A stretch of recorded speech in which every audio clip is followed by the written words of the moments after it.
trời gió em nói gì trời em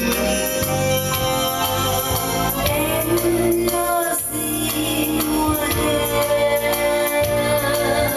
em biết gì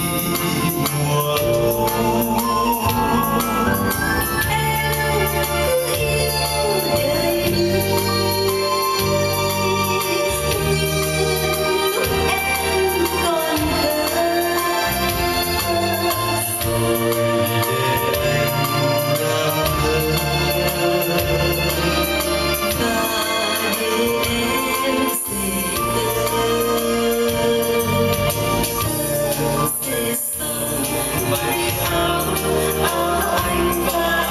em cứ yêu đời đi lúc em còn anh làm em em sẽ anh mãi ta xây đời bằng mộng như tiếng chẳng còn thôi ta cứ yêu đời đi lúc ta còn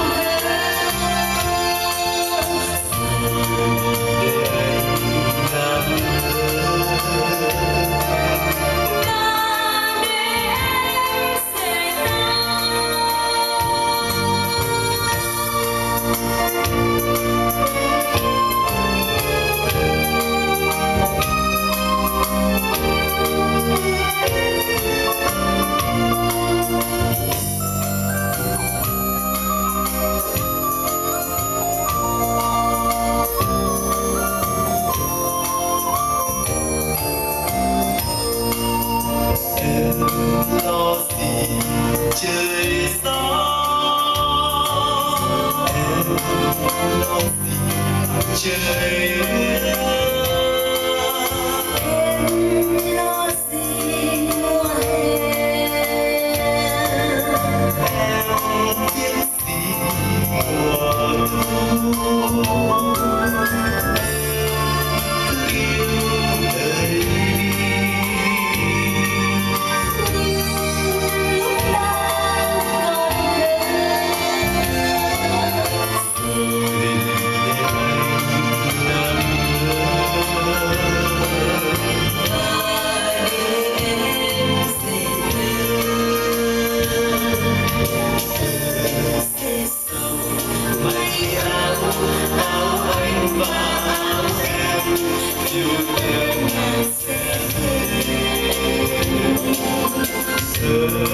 anh làm em hát em sẽ